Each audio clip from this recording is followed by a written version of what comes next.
Charlotte, North Carolina, Thursday night, the city put a curfew into effect that took place at midnight. Protesters are still on the streets of Charlotte. I spoke to Gilad Thaler and Jonathan Blakely, our reporters on the ground, about the movement of protesters in the area. They told me that for the most part, people were being peaceful, that they were still hundreds, if not thousands of people on the streets. But at this point, the police posture was not one of aggressiveness. Our CBS News field producer, Gilad Thaler, is joining us from the phone. He is in the midst of all of the protests that are happening right now. And Gilad, I'm wondering, as you've been there on the ground for a couple of days, the mood, to my eyes, as we look at the images that are coming in to us, seems much more different than it was yesterday. By this point yesterday, police had fired tear gas, somebody had been shot. It appears now, tonight, that things are much different.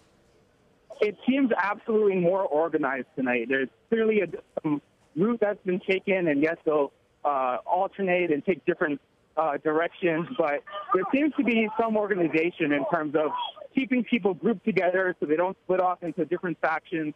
And there have been multiple instances where protesters will get in front of some of the riot police, starting to agitate them. And then some other protesters, civilians, will stand in between the two of them, making sure that things don't escalate further. I've seen civilians standing with their backs to the police, facing the protesters, and making sure that they don't get too close and saying, hey, like, we're all in this together. We're all fighting the same thing. Let's, keep the energy high and not turn to escalation. All right, Gilad, stand by. Let's keep you on the phone. I want to get to Jonathan Blakely, our CBS News producer, who's also on the ground in another section of Charlotte, walking among protesters. Jonathan, it is now just after midnight. That curfew is in place. What are you seeing? What are you hearing from the protesters that are still on the streets? Right. Well, it seemed like around 10:30, it seemed like police had done a good job of dispersing the crowd that was on Highway 277 near Bank of America Stadium. A lot of people were pepper sprayed and knocked to the ground and sort of pushed back to get off the highway, and a lot of people dispersed after that. But it didn't take very long before they sort of remobilized. And this crowd, by my estimation, is still over 1,000 people marching in the streets here. We just walked past Time Warner Cable Arena, and they're vowing to stay way past this curfew. They've been saying that for a few hours now. They have no intentions of dispersing. Jonathan, you and I have covered many protests over the last 2 years. You more than me. Give me a sense. I mean, with your experience, with your knowledge of how these protests work, how the police interact with protesters, what are you seeing? What is the vibe tonight versus the last 48 hours? Well, this is actually my first night on the ground here, but what I can say is, similar to what Gilad said, there are a handful of protesters who sort of made it their mission to make sure things don't get out of hand and people stay organized. And in fact, when, a section of them decided to shut down the highway, there were a lot of protesters who were pulling them back, who didn't want them to go, onto the highway. So there's definitely a sense in the mood that they want to keep everybody safe. They don't want anything, to happen. There was one moment that was kind of a little tense after the highway situation. Protesters were blocking the street, and one man got out of the car and brandished a gun and was sort of waving it around at protesters, I guess, to because they weren't letting him through. He didn't fire it. Nothing ended up happening. People kind of ran him off. But in these situations, as you know, all it takes is one thing to spark it, and things go left, and a peaceful night can end up exactly the opposite. So luckily, nothing happened in that situation. But like I said, these protesters have vowed to stay out well past the curfew. So it still remains to be seen how the night will end.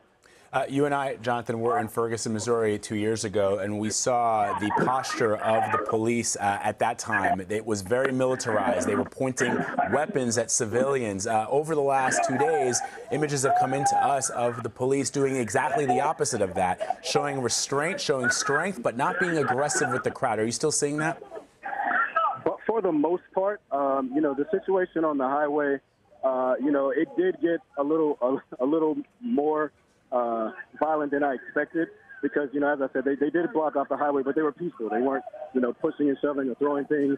And once, the police decided to break up the protest, it got a little more physical than I was expecting. I mean, I saw one girl had, a police officer's knee to her head in the dirt, near the highway. So that was sort of a tense moment. But otherwise, it has, it seems like they are showing a lot of restraint.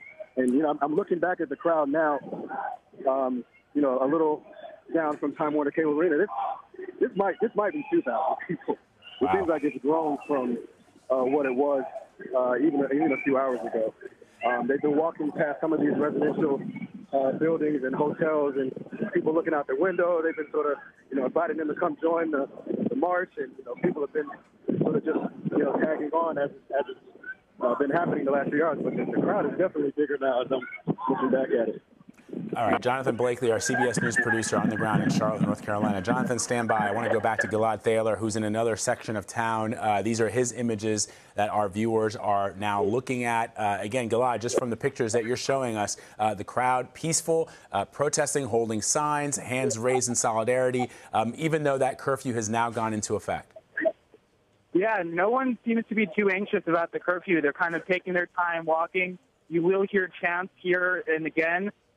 And people are starting to kind of save their energy, it seems like, taking, slow strides, but continuing forcefully. They still have a lot of momentum. They don't seem to be turning away whatsoever. But I just want to show you, right, here's the protest. I'm going to walk with me a little bit, and you can see the National Guard is stationed not too far away, off to the side. But as you can see, the protesters have a lot of room here to walk and express their feelings and frustrations without having to confront police officers of the National Guard. But here off to the side, kind of protecting a parking lot, it seems, are some members of the National Guard along with some of their vehicles. Just standing guard, standing by, showing their, sometimes you'll hear them interacting. Here you go. You see one protester giving fist bumps to some of the members of the National Guard.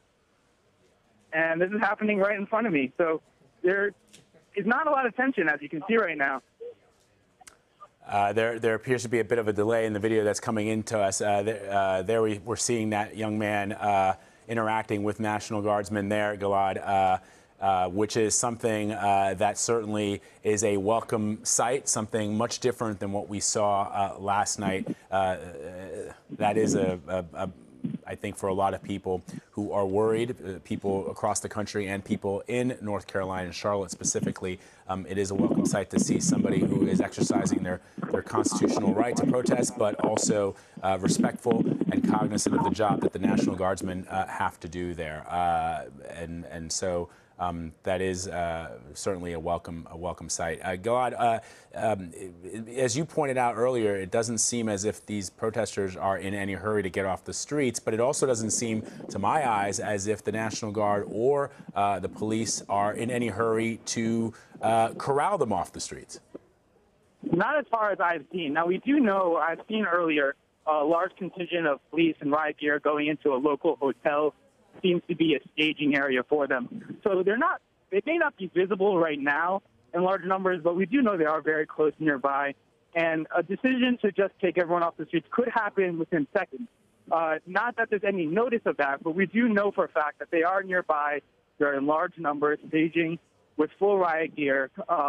And it remains to be seen whether they will make that decision to shut down the streets or continue to let these protesters voice their opinions. All right, that was my conversation earlier with our producers and reporters on the ground there in Charlotte, North Carolina, as we continue to see images of people still on the streets, even though there is a curfew that has gone into effect Thursday night. Midnight, that curfew went into effect, but for the most part, as protesters have been peaceful, there are reports that as long as their protests continue to be peaceful, we should see a fairly peaceful reaction, peaceful posture from police officers and the National Guardsmen that are also on the ground there that have been mobilized in the wake of 2 nights of very tense and, in some cases, violent confrontations between looters and rioters and police officers and other law enforcement officials. We're going to continue to monitor what is happening there on the ground in Charlotte, North Carolina. We're going to take a quick break. We're going to be back on the other side of it with more news. Stay with us.